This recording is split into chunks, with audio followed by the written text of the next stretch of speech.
Welcome everyone to the Reboot Show newsfeed. I'm your host, Amy Smith, and joining me as always, is our resident panelist, Luke Stowe. How are you, Luke? Really good, Amy. How are you? It's a Friday. I can't even get my words together today.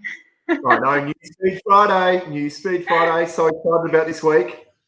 That's it. Now, there's been some interesting things that have come up this week. And one of the things that caught my attention was, we've been thrown into this world now with the pandemic, and the focus has really been on how we can be a contactless society and how we can move through this and maybe change up a few things that we've been doing. And now Amazon's come up with a bit of a solution here around, I think what I read was it was palm scanning for us to enter buildings and things. So tell me a little bit more about that technology and what Amazon is up to.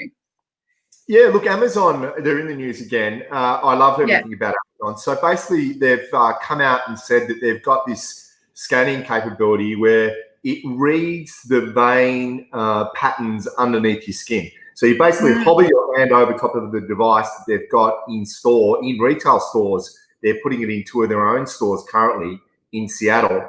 Hover your hand over it for about a second or so, reads the patterns underneath your skin, and then does a secure payment based upon the connection you've already made between your handprint and the payment app on your phone. So amazing technology. There's a couple of people that aren't happy with this, and look, privacy is a big concern.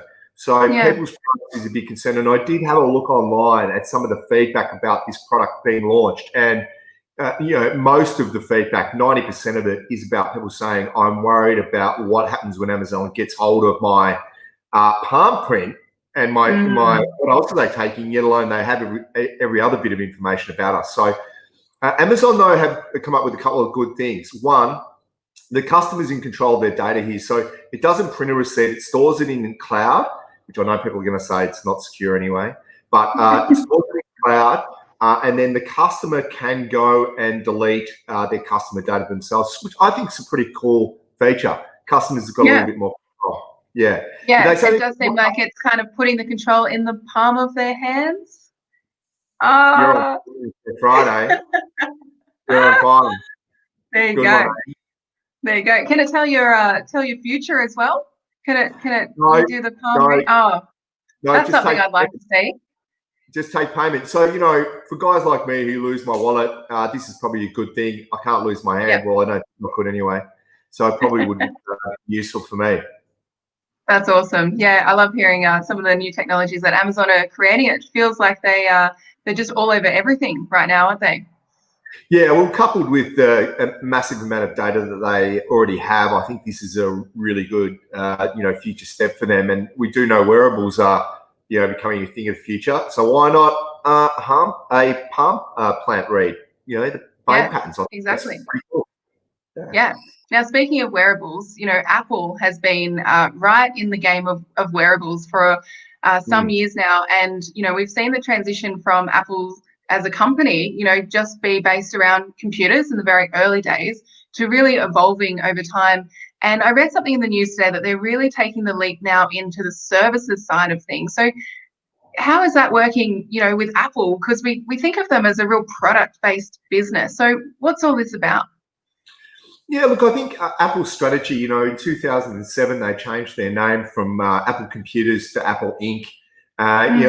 They're evolving, which is great. And I think the thing that they're really focused on is how do we get people to have, increased wallet share for Apple as a business? So, being able to sell products like an iPhone and an Apple Watch, and then getting these services, as they call them. And they're not services like that you call and someone comes around to your house and delivers, a service. Basically, this is talking about digital services like Apple Fitness, Apple TV Plus, Apple News, Apple Music, etc. These things can be bundled then together and be able to be provided to the customers. And I think this is a really smart move. You might have a specific segment that you're targeting. It might be around fitness, and therefore they're bundling a watch, a phone, and also then some of these services like Apple Music and Apple Fitness. So you can have the music and you can coordinate your warm-ups and coordinate your warm downs and anything from running, cycling, all these different fitness activities, they've catered for pretty much with the bundling of these offers. And I think it's a really cool thing for Apple to be doing. And I think consumers will like it because it means they can get more of what they like and not have to, have as many different applications on their phone, for example. So, instead of having Spotify won't like this, but instead of having Spotify, they can have it all as Apple.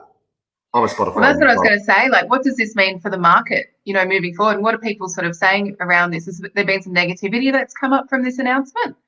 No, I think most consumers are seeing this as quite positive. As I said, it's got a huge following, and people like to do things in, with one type of device and one type of company. So if you can bundle all that together and do it all as part of Apple, I think it's a really good thing. As I said, I'm a Spotify user, so, Spotify, please don't write in. And I really love their product. I probably wouldn't move to Apple Music, but I would use all the other Apple devices. So I think consumers got some choice in this, but I think bundling of these type of products and services is a good idea. I don't think we're quite going to see Apple services yet in that they'll change their name, but I think it's a really good move from them and exciting to watch. Yeah, well, I think when we think Apple, we still very much think of the iPhone, right? That's kind of like the signature. And then, as they've sort of evolved, or I know I do as a millennial, but I know from the start they were computers. So it's interesting to see, how this is evolving. And I think, but at the end of the day, it's all about convenience, right? It's convenience for the consumer. It's about how you can really take over the market in the way that they have. Are you saying you millennials started off with Apple computers and you're probably, now learning, to appreciate there might be other things that Apple does? Is that what you're saying? Oh, no, us millennials, we're very narrow-minded. We only care about ourselves and nothing else. I know that's not true. I jest. Big news for Apple. Right. And one of the things that I also noticed in the news this week was really interesting around, talking about iPhones and, how the smartphone, I know as a millennial, smartphones are the biggest, thing to come for us as we were sort of growing up.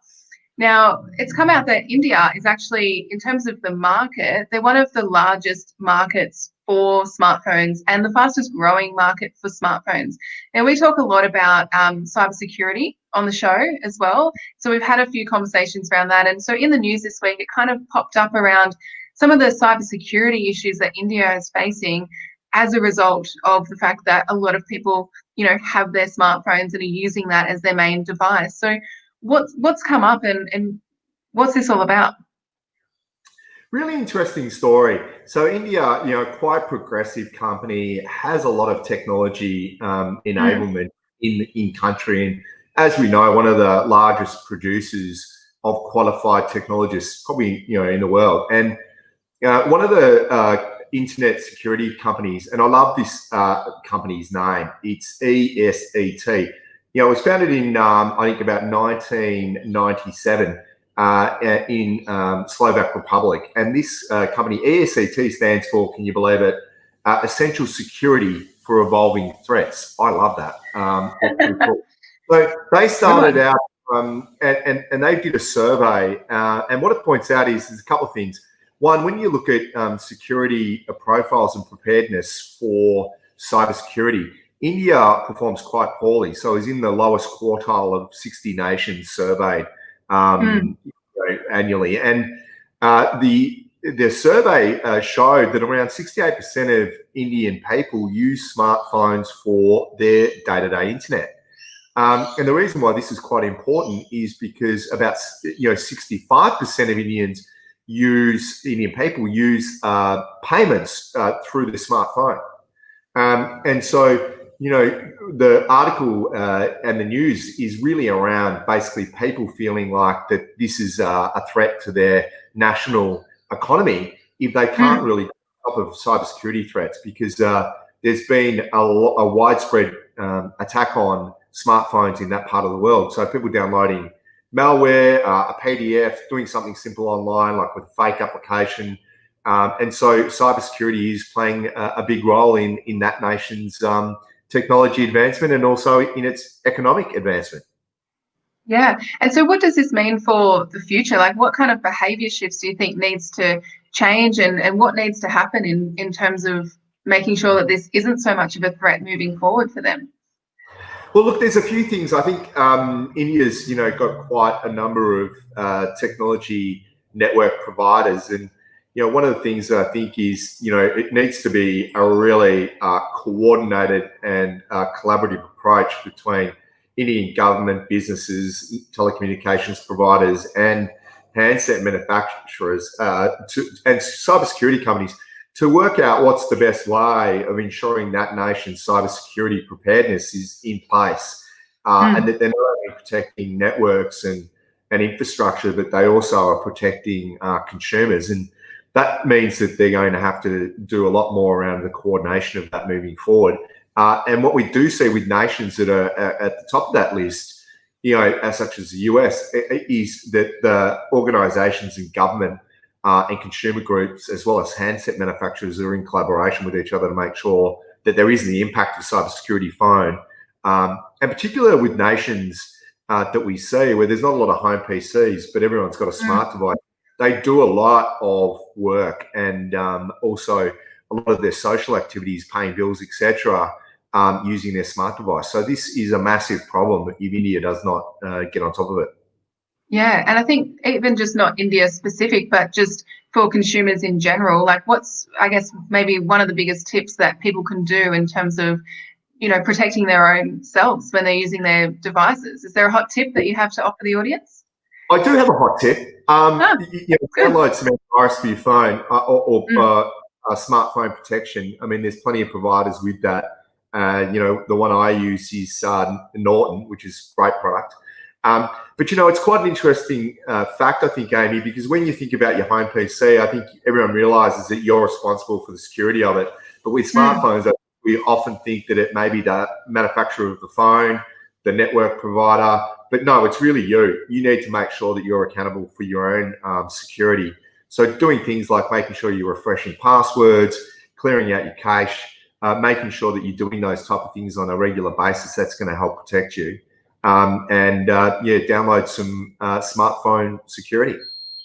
Yeah, awesome. Well, thanks so much for the newsfeed this week, Luke. I think there's been some awesome things to come out this week, and really look forward to chatting with you again next week.